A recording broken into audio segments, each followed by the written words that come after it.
और प्रदेश में ओबीसी वर्ग के लिए 27% आरक्षण लागू होने का श्रेय लेने की राजनीति अब शुरू हो चुकी है, जहां पिछड़ा वर्ग संगठन प्रदेश के पूर्व मुख्यमंत्री कमलनाथ का सम्मान करने जा रहा है। वहीं सम्मान समारोह कार्यक्रम को लेकर अब बीजेपी और कांग्रेस आमने सामने नजर आ रही है। भारतीय जनता पार्टी की सरकार और माननीय मुख्यमंत्री जी ने कभी भी सिर्फ वोट बैंक के रूप में उपयोग करने के लिए इन वर्गों का उपयोग नहीं किया।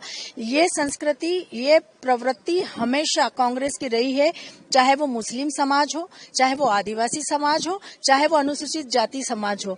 हमेशा कांग्रेस ने इन वर्गों का वोट बैंक के रूप में दुरुपयोग करने का काम किया, लेकिन कभी भी इन्हें विकास की मुख्य धारा से जोड़ने का काम नहीं किया। मध्य प्रदेश में ये पहली बार हो रहा है जब हमारी सरकार लगातार इस बात का प्रयास कर रही है कि समाज का हर वर्ग विकास की मुख्य धारा से जुड़े। और मध्य प्रदेश में जिस दिन से भारतीय जनता पार्टी की सरकार बनी, हमारे लोकप्रिय मुख्यमंत्री शिवराज जी के हाथों में इस प्रदेश की बागडोर आई, तब से हर वर्ग विकास की मुख्य धारा से जुड़ा है। हर वर्ग उनके कल्याण और उत्थान की जो योजनाएं बनी उनका लाभ ले रहा है, उनका जीवन स्तर बेहतर हुआ है। तो भारतीय जनता पार्टी की सरकार वास्तव में सबका साथ, सबका विकास, सबके विश्वास के मंत्र पर काम कर रही है और सबका विश्वास भी जीत रही है। देखिए, पिछड़े वर्ग का किसने भला किया, उसके लिए आरक्षण को किसने बढ़ाया, किसने लागू किया, शिवराज सरकार ने क्या किया, ये तो सम्मान समारोह से समझ में आता है।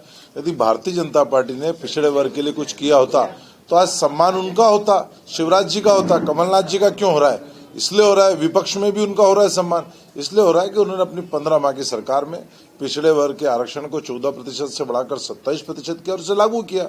और भारतीय जनता पार्टी की सरकार ने तो सभी ने देखा, सभी पिछड़े वर्ग की सच्चाई को जानते हैं, किस प्रकार जो न्यायालय में याचिका लगी थी उसकी आड़ लेकर इस निर्णय को रोके रखा, गलत अभिमत देकर रोके रखा। बाद में जब कमलनाथ जी ने सच्चाई को उजागर किया तो उन्होंने सही अभिमत देकर बाद में इस निर्णय को लागू किया। तो जो इतने माह में पिछड़े वर्ग का नुकसान हुआ उसका जवाबदार कौन? अच्छा, पिछड़ा वर्ग तो इस सच्चाई को भी जानता है कि जो शिवराज सरकार पंचायत चुनाव करा रही थी वे बगैर पिछड़े वर्ग के आरक्षण के साथ करा रही थी, जिसका कमलनाथ जी ने विधानसभा में पुरजोर विरोध किया।